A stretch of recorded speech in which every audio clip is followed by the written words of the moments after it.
Hi everybody, this is Mr. Duncan in England. How are you today? Are you okay? I hope so. Are you happy? I hope so. Well, here I am with the 20th edition of my weekly question and answer forum. I would like to say a big thank you to everyone who has written into me since the end of February, and I really do enjoy reading your emails. I promise that I will carry on making these weekly shows as long as you want me to. So, without any more chit-chat or bumptious banter, let's have our first question for today. What is the formal layout of a letter? Where should things go?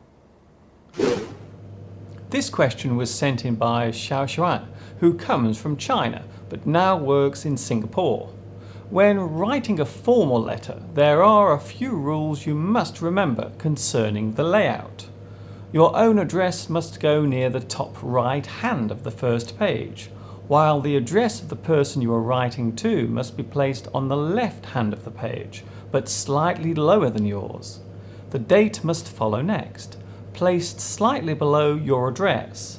Then you begin the letter by greeting the person, normally beginning with "Dear."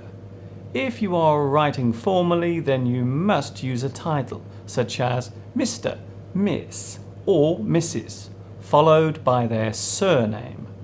Dear Mr. Smith, or Dear Mrs. Jones.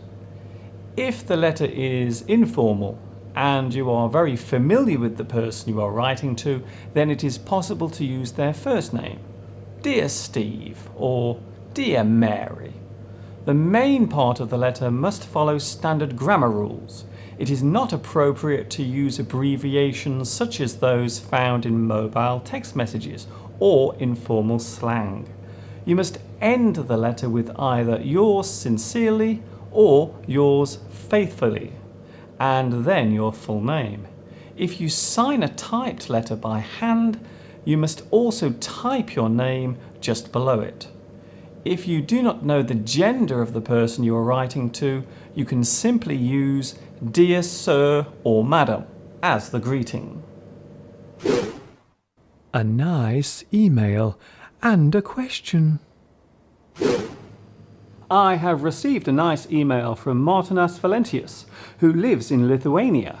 Martinas wants to know the differences between the words trip, tour, and journey. First of all, the words trip and journey are very similar in meaning. They both refer to travelling from one place to another. You take a trip. You make a journey. You go on a trip.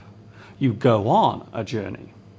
The word tour tends to be used when describing the movement through one place, be it a village, town, city, country, or continent. You are exploring a certain area. A tour of London. A tour of Italy.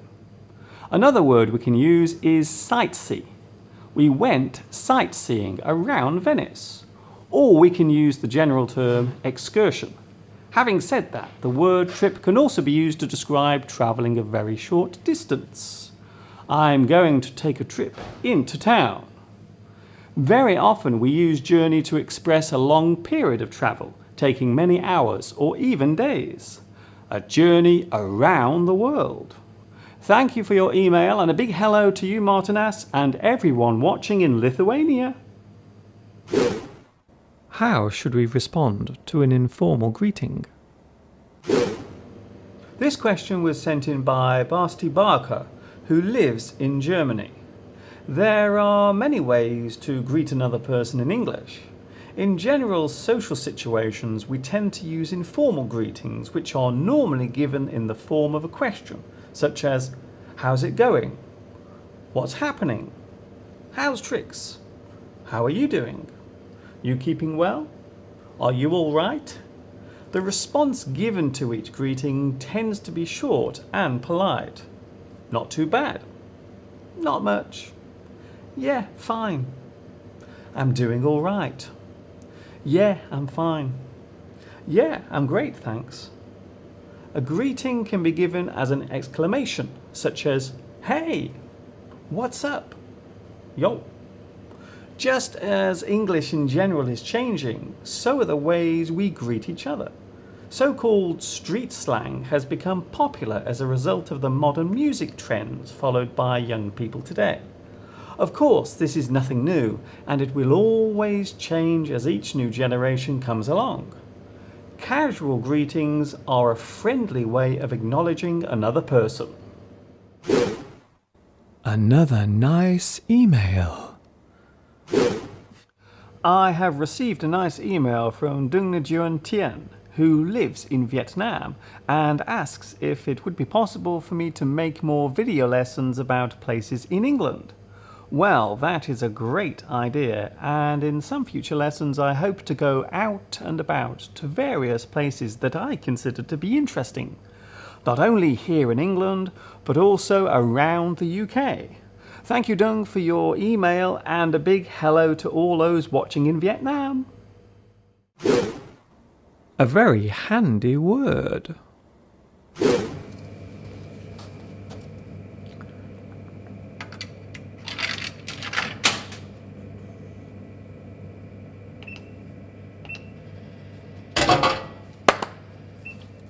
The word hand can be used in various ways. Hand something over. In this sentence, the word hand means give. Give a hand. This means to help someone. You give them a helping hand. A big hand. This means to give applause.